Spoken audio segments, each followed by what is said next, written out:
दोस्तों नमस्ते प्रणाम, कैसे हैं आप लोग? उम्मीद करती हूँ स्वस्थ होंगे, मस्त होंगे। हम लोग आ जाए हैं घूमने फुलवारी में। देखिए आप लोग, आम का मज़ा लग चुका है, बहुत अच्छा लग रहा है। बउआ कहाँ जा रहा है? इधर देखिए, मेरे बउआ भी आ गया है। दोस्तों बहुत बदमाशी करता है, ये सब मान ही नहीं रहा है। लोग कितना भी माना करते हैं तो चलो घर, चलो चलो घर।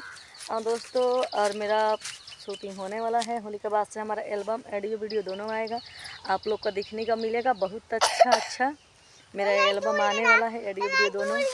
और आप लोग देखिएगा, ढेर सारा आप लोग उसको भी ढेर सारा प्यार दिला दीजिए, अपना आशीर्वाद दीजिए। आप लोगों का आशीर्वाद का ही ज़रूरत है मुझे। आप लोग का आशीर्वाद ही हम लोग के लिए सब चीज़ है दोस्तों। और पता है, आप लोग आशीर्वाद नहीं दीजिएगा, आप लोग मेरा साथ नहीं दीजिएगा तो फिर कौन देगा? आप ही लोग पे आस लगा हुआ है, आप ही लोग पे भरोसा है, मेरा भरोसा है। आप लोग मेरा भरोसा ना तोड़िए, अपना ढेर सारा प्यार दुलार दीजिए दोस्तों। हम लोग चल रहे हैं अब घर, अपना घर का नज़ारा दिखाएंगे। बहुत अच्छा लगता है मेरा घर भी।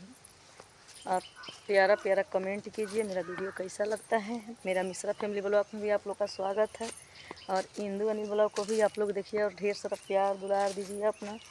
तब तक हम आए थे यहाँ घूमने फिरने दोस्तों, बहुत अच्छा लगता है यहाँ का नज़ारा। यहाँ का नज़ारा देखिए, सब फुलवारी आम है, ये है मेरा बांस। मेरा बांस नहीं है, मेरे घर का पीछे बांस है। भागो इधर, नहीं तो उधर सियार काट लेगा। हम जा रहे हैं घर, मान ही नहीं रहा है लो दोस्तों। और हम चल रहे हैं अपने घर, आ जाओ इधर, नहीं तो दोस्तों हमारा ऑडियो वीडियो दोनों आएगा, एल्बम आने वाला है। आप लोग देखिएगा, उसको भी ढेर सारा प्यार दुलार दीजिएगा अपना। आप लोग का प्यार दुलार का ही बदौलत हम लोग कुछ कर सकते हैं, और ना कुछ भी नहीं हो सकता है। यहाँ देखिए, यहाँ दोस्तों ये मछली का खेल था, सरसों उखड़ा गया है। काहे इतना बदमाशी करता है? दो उसको, तुम्हारा नहीं है। चलो इधर, बहुत ज़्यादा बच्चा सब मेरा बदमाशी करता है दोस्तों। तो दोस्तों मिलते हैं तब तक के लिए फिर अगले वीडियो में, बने रहिए। नमस्ते प्रणाम, गुड मॉर्निंग।